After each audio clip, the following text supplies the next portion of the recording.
একটা প্রশ্ন দিয়ে শুরু করি। একটা বিমানে যদি আগে থেকেই জানা কোনো ত্রুটি থাকে, যদি সেই ত্রুটির কথা বছরের পর বছর নথিতে লেখা থাকে, তারপরেও সেই বিমান যদি যাত্রী নিয়ে আকাশে ওড়ে এবং দুর্ঘটনা হয়, তাহলে সেটাকে কি দুর্ঘটনা বলা যায়, নাকি সেটা অবহেলা?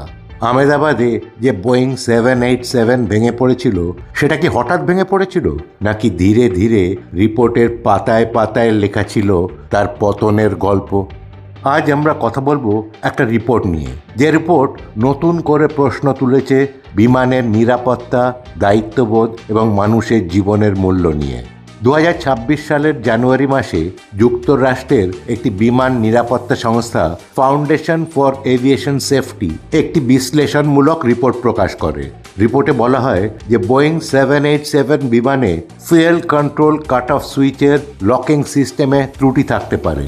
এই সমস্যার কথা প্রথমে জানা যায় 2018 সালের ডিসেম্বর মাসে, কিন্তু প্রশ্ন হলো, এই ত্রুটি কি পরে ঠিক করা হয়েছিল? রিপোর্টে তার কোনো স্পষ্ট উত্তর নেই। আরও একটা গুরুতর বিষয় উঠে আসে, বিমানের ফিউজেলাজে ভুলভাবে বসানো ফাস্টনার। এই ত্রুটি প্রথম চিহ্নিত হয় 2024 জুন মাসে। বিশেষজ্ঞদের মতে এই ধরনের ত্রুটি বিমানের কাঠামোগত শক্তির ওপর গুরুতর প্রভাব ফেলতে পারে। এক্ষেত্রেও সংশোধনের কোনো নিশ্চিত তথ্য নেই। রিপোর্টে আরও একটি গুরুত্বপূর্ণ ডিজাইন ডিফেক্ট উল্লেখ করা হয়েছে, ফ্লাইট কন্ট্রোল মডিউল সমস্যা, যা প্রথম ধরা পড়ে 2013 সালে এবং বলা হয় এটা ঠিক করা হয় 2021 সালে। অর্থাৎ প্রায় 8 বছর ধরে এই সমস্যা থাকা অবস্থাতেই বিমান উড়েছে। এছাড়াও ছিল এয়ার ট্রাফিক কন্ট্রোলের সঙ্গে রেডিও যোগাযোগের ব্যর্থতার অভিযোগ।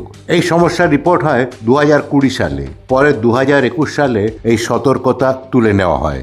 ডকুমেন্টারি বিশ্লেষণে আরও উঠে আসে যে বোয়িং 787 বিমানে আগেও বহুবার ইলেকট্রনিক ও সফটওয়্যার সংক্রান্ত সমস্যা দেখা গেছে।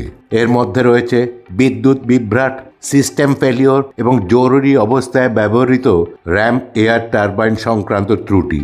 আহমেদাবাদের এই দুর্ঘটনার ঠিক আগেই র্যাম এয়ার টারবাইন সক্রিয় হয়েছিল, যা সাধারণত তখনই হয় যখন বড় ধরনের সিস্টেম ফেলিওর ঘটে।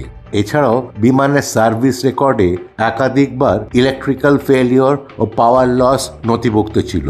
নথি অনুযায়ী একবার প্রধান পাওয়ার ডিস্ট্রিবিউশন প্যানেলে আগুন লেগে যাওয়ার ঘটনাও ঘটে, যার ফলে গুরুত্বপূর্ণ বৈদ্যুতিক যন্ত্রাংশ বদলাতে হয়।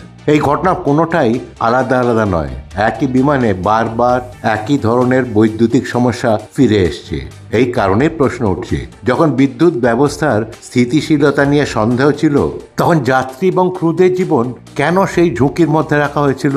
এই সব তথ্য সামনে আসে এমন সময়ে যখন ভারতের এয়ারক্রাফট অ্যাক্সিডেন্ট ইনভেস্টিগেশন ব্যুরো অর্থাৎ AAIB তাদের প্রাথমিক রিপোর্ট প্রকাশ করে। সেই রিপোর্ট অনুযায়ী আকাশে ওড়ার কিছুক্ষণের মধ্যে বিমানের ফুয়েল সুইচ রান থেকে কাট অফ অবস্থায় চলে যায়। এর ফলেই দুটো ইঞ্জিনের জ্বালানি সরবরাহ বন্ধ হয়ে যায়, আর তার জন্যই ঘটে এই ভয়ানক ক্র্যাশ। ইউএসের ফাউন্ডেশন ফর এভিয়েশন সেফটির বক্তব্য খুব পরিষ্কার, এই ঘটনাকে শুধুমাত্র পাইলটের ভুল বলে ব্যাখ্যা করলে বিমানের দীর্ঘদিনের প্রযুক্তিগত ইতিহাস আড়াল থেকে যাবে।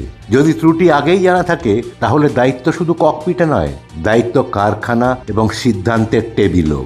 এই দুর্ঘটনায় শুধু একটা বিমান ভেঙে পড়েনি, ভেঙে পড়েছে বহু পরিবারের স্বাভাবিক জীবন।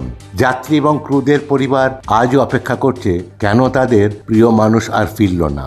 কিন্তু সেই উত্তরটা কি পুরোটা বলা হচ্ছে? দেখুন, তদন্ত চলবে, রিপোর্টও আসবে, দোষ হয়তো বার করা হবে, কিন্তু তদন্তের আসল উদ্দেশ্য শুধু দোষ খোঁজা নয়। তদন্ত দরকার যাতে ভবিষ্যতে আর কোনো যাত্রী, আর কোনো পাইলট বা কেবিন ক্রু এবং আর কোনো পরিবার এভাবে প্রশ্ন নিয়ে বাঁচতে বাধ্য না হয়। কারণ বিমান দুর্ঘটনা শুধু আকাশে ঘটে না, তার প্রভাব থেকে যায় মাটিতে থাকা মানুষের জীবনেও। আজ এই পর্যন্ত।